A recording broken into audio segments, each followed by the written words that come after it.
Here's your host, Alex Garrett.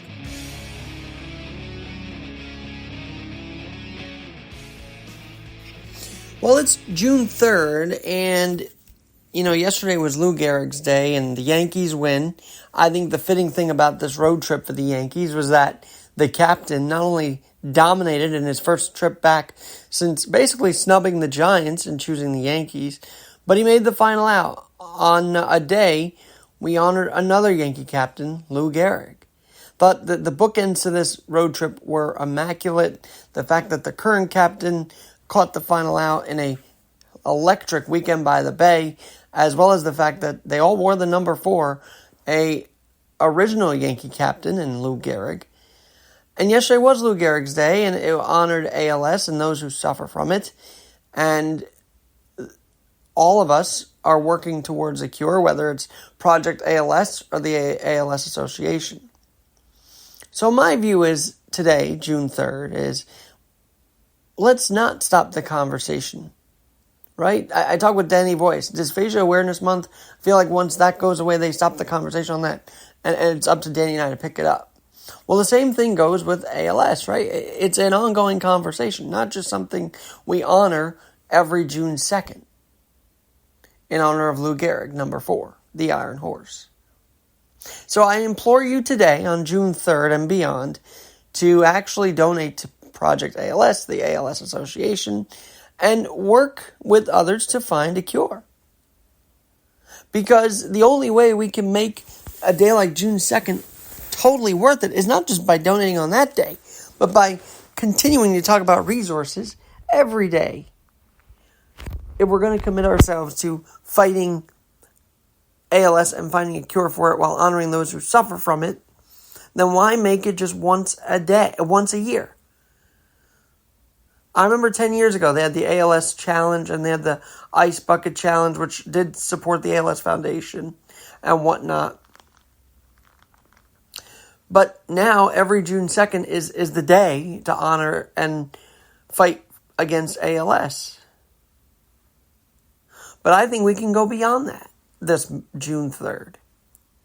That's why I hope to have Sarah Langs. Sarah Langs has ALS. She was honored in Philly, I saw on MLB Network.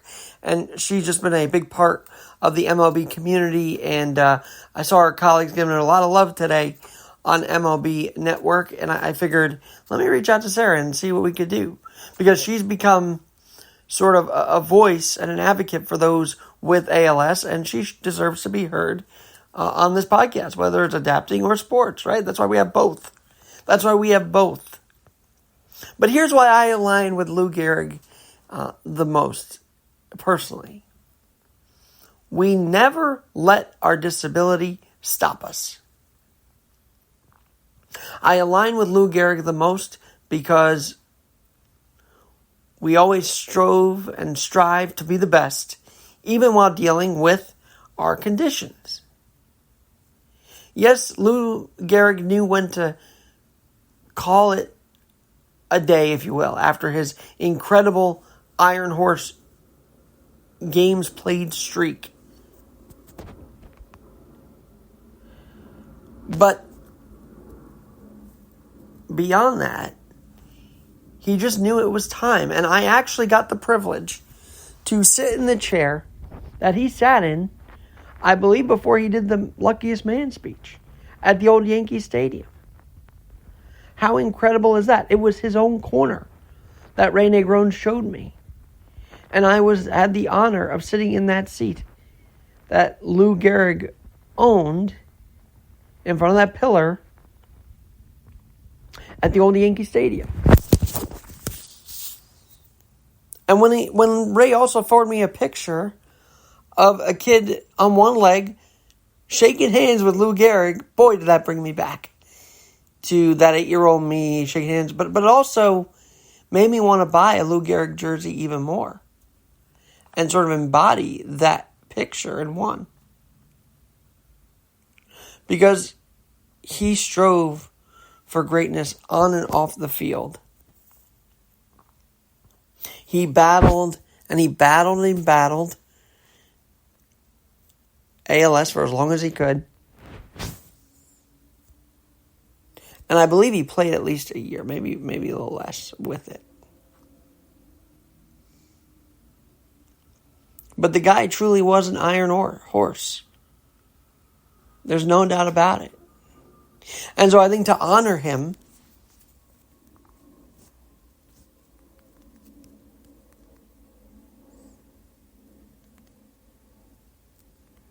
this month, this day after. And by the way, June 2nd is the day he passed away from ALS. That is why we honor Lou Gehrig every June 2nd. But I think it goes beyond that.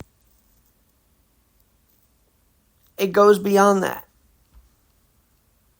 It's what his legacy now is beyond being just a baseball player. It was to be a spokesperson for those fighting against ALS and battling ALS. And so to honor his memory as that spokesperson, we must continue to donate where we can. And I'll send you a couple resources to continue the conversation of ALS and how we can find a cure together.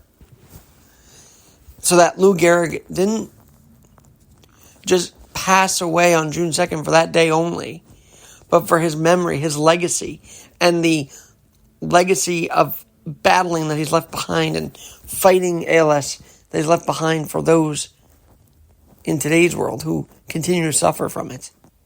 I hate that word suffering, that's why I use the word battle, but they suffer from it.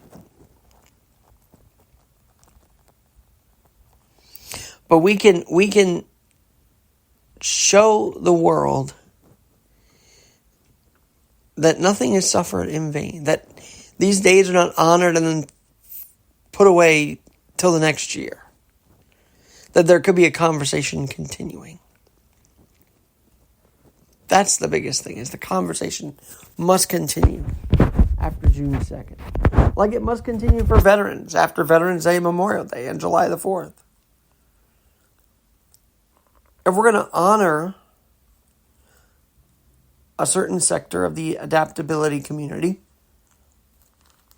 let's honor them right by continuing the conversation. So that's why this podcast is dedicated to those with ALS who are suffering from it, who are battling it, who are overcoming it and striving to be their best. Just like Lou Gehrig.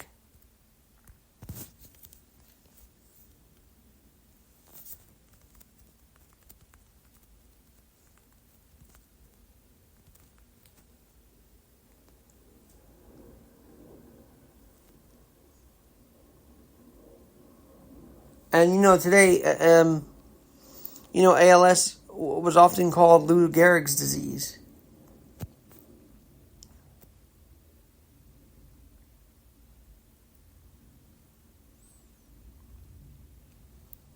But when he knew he had it, he walked away. And I'll post a story by Anthony Castrovins about Lou Gehrig's worst full season was his best.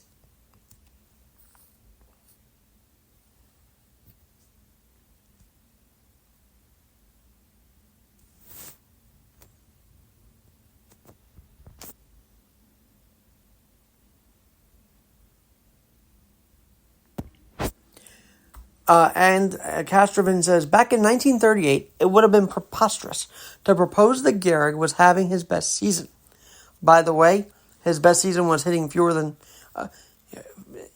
30 homers for the first time in a decade, and batting average dropped nearly 60 points, tied for his career low in 1938. The prevailing thought at the time was that the Iron Horse was running out of steam. But knowing what we know now about both the science and the stats, his 1938 season takes on a much different dimension.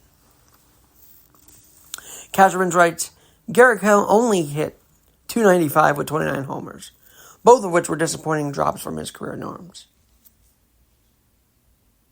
But more importantly, he did it as the ALS was beginning to erode him from the inside. So indeed, he did play on the onset of ALS in 1938.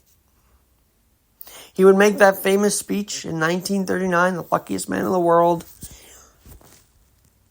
on July 4th. And he would go on to live a couple years later, for a couple more years. But for a full history of why we celebrate Lou Gehrig and why we honor him on June 2nd, I will post that link by Mr. Castrovins and maybe tag him on Twitter. Well, I'm sorry, X, but you know what I mean.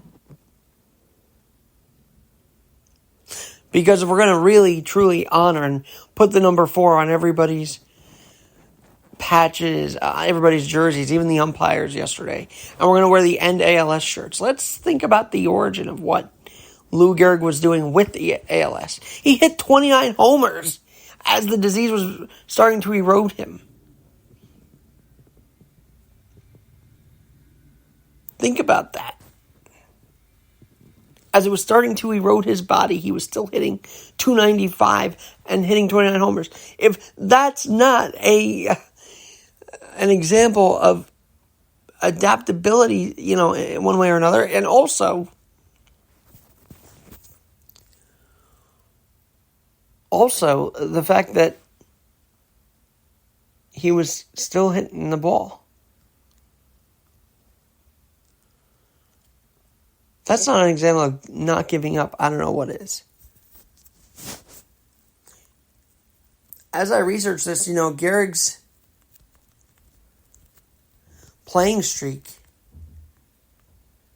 games played streak, ended in 1939 at 2,130 consecutive games. Okay? 2,130 games. That's about a year and maybe a half of this disease crippling him from the inside. And he still managed to play a consecutive streak of 2,130. If those numbers, if those moments that you'll read in the links below, in the description below, don't fire you up to donate to ALS, to realize that people with ALS have a good chance to keep living their best life, I don't know what to tell you. So either go to Project ALS or the ALS Association and continue their good work as they work to find a cure. That's right, a cure for ALS.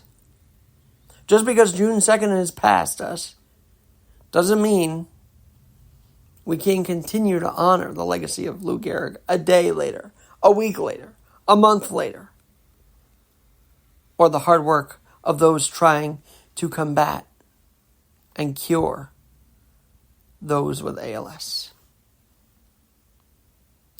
That's it for now on the Alex Garrett Podcast Network. I just wanted to say we are going to continue the conversation because it's only right for not only Lou Gehrig, for all of those who are overcoming ALS to this very day.